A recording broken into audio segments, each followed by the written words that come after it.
माँ नीलम आनंद खुद साहब की अर्धांगिनी है और उनका क्या रुआब होना चाहिए था, सोचिए जरा।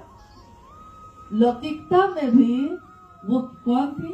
एक राज परिवार की बेटी, लौकिकता में एक डिप्टी कलेक्टर की पत्नी, उसके अलावा जिसने शिक्षिका की शुरुआत की है उनकी पत्नी। मतलब ऊर्जा ही ऊर्जा है हर जगह, लौकिक रूप से भी पारलौकिक रूप से भी ऊर्जा का अद्भुत सम्मिश्रण है वो। लेकिन उनका आचरण कैसा है, उनका व्यवहार कैसा है? कहते हैं कि जितना फल लगा हो पेड़ उतना ही नीचे झुका हुआ होता है। साहब के इस आम के पेड़ पे जब आम लगते हैं सारी डालियां नीचे झुक जाती हैं।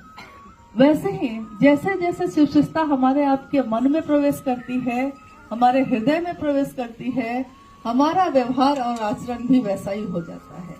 धीरे धीरे आप दूसरों के सामने झुकने लगते हैं, आपका मन प्रणाम करता है, आप कहते हैं महादेव महादेव करिए ना, दूसरी बात में क्या रखा है, साहब दीदी का ध्यान करिए, दूसरी बात में क्या रखा है, तब आप कहते हैं।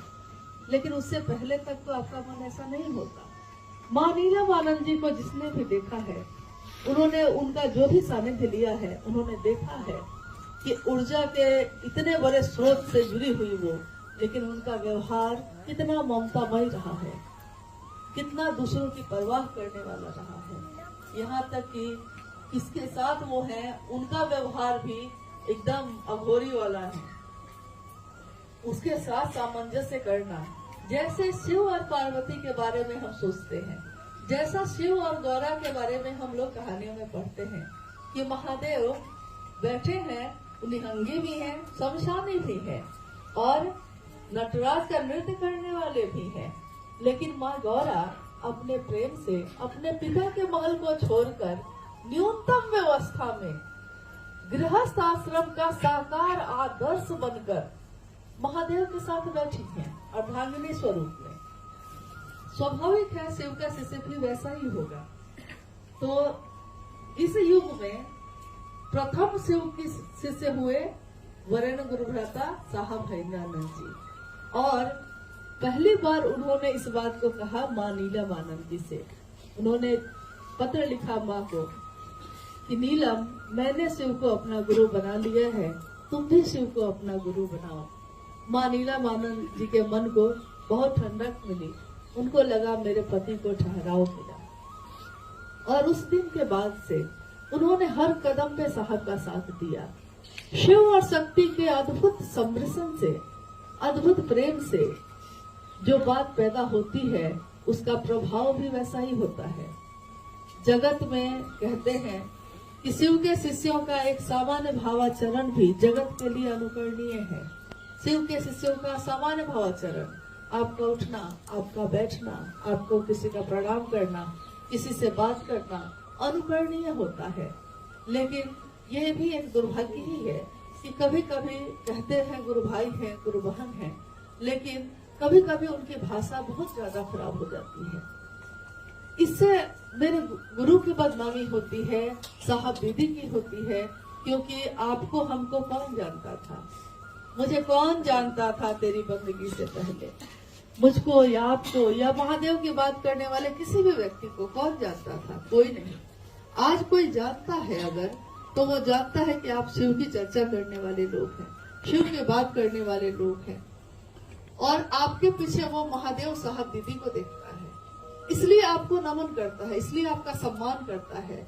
लेकिन ये हमको कभी नहीं सोचना चाहिए कि हम इस सम्मान के अधिकारी हैं, या ये सम्मान हमको अधिकार है मेरा कि हमको ये सम्मान मिलना चाहिए। ऐसा कभी नहीं होता।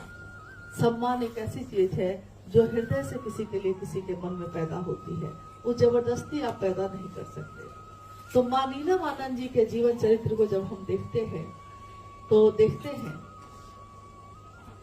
कि वो घर में एक ममतामयी माँ है, शिव शिष्यों के लिए पालन और पोषण करने वाली एक दीदी। माँ नीलम आनंद को सारे शिव शिष्य दीदी कह के पुकारते, और माँ भी बहुत प्रेम से सबको संजो कर लेकर आगे चलते। उस समय कम संख्या में लोग थे। इसी तरह घर में जब हम लोग बैठे होते थे तो एक तरफ खिचड़ी बनती रहती थी गुरु भाई गुरु बहनों के लिए, एक तरफ साहब बैठकर शिव की चर्चा करते। माँ नीलम आनंद उस समय मतलब जो पनवट्टा आप साहब के हाथ में देखते थे, शुरू में साहब पनवट्टा नहीं रखते थे, वो पान की एक टोकरी रखी रहती थी। माँ नीलम आनंद उनके बगल में बैठी पान बनाकर प्रेम पूर्वक उनके तरफ बढ़ाती, साहब उसी प्रेम से पकड़ के मुंह में रखते और पान खा भी रहे हैं, शिव की चर्चा कर भी रहे हैं। एकदम सामान्य भावाचरण है, लेकिन जगत के लिए अनुकरणीय हो गया। सामान्य भावाचरण में वो शिव की बात कर रहे हैं। साकार आदर्श जो गृहस्थ आश्रम के हैं वो शिव हैं, और साकार आदर्श के रूप में इस धरती पे हम लोगों ने साहब दीदी के जीवन को भी देखा है। जब वो शिवलीन हुई तो लगता था कि उसके बाद उनका भी सारा जो ममता प्रेम जो उनकी परवाह थी सबके लिए साहब के हृदय में जैसे समा गई हो। साहब अब साहब भी हैं, साहब अब माँ नीलम आनंद भी हैं, और इसी तरह वो सबको प्रेम देते हुए आगे बढ़ाते रहे हैं, आगे सबको प्रेरित करते रहे हैं। आने वाला समय जब हम आप जिन्होंने साहब को अपनी आंखों से देखा है, आने वाली पीढ़ी न उनको इन आंखों से देख पाएगी, न देख पाई है, न देख पाएगी, लेकिन आप और हम जो उनको बताएंगे वो वही सुनेंगे। आज हम इतिहास की कहानियों को पढ़ते हैं कि कोई संत आए, कोई महात्मा आए, लेकिन आने वाले समय में शिव के शिष्य लोगों को बताएंगे कि एक युग पुरुष आए धरती पे जिन्होंने जन्म लिया, शिव का जिनमें ऊर्जा का संचरण हुआ, और जिन्होंने अपने द्वारा सभी जगत के रहने वाले सभी लोगों में उसी का संचरण किया, न कम किया न ज्यादा किया, कुछ भी अपने पास नहीं रखा, सब कुछ सबको दे दिया। मुझसे मनुष्य जो होते हैं कंचन का भार न ढोते हैं, आते हैं रतन बिखराने को। जगत में जो रतन उनके हाथ में है वो बिखरा के चले जाते हैं। माँ नीलम आनंद गाती थी कि शिव नाम के हीरे मोती मैं बिखराऊं गली गली, ले लो कोई लेने वाला आवाज लगाऊं गली गली। आज भी गुरु भाई गुरुबा इस भजन को गाते हैं, तो उनके गाए हुए गीत, उनकी बोली हुई बात कि शिव चर्चा में, शिव की शिष्यता में जो भी गुरु का काम करेगा, जो भी आगे बढ़ेगा, मैं छाया बनकर सदैव उनके साथ रहूंगी। आज भी उनके आंचल की छाया हम उसी तरह महसूस करते हैं।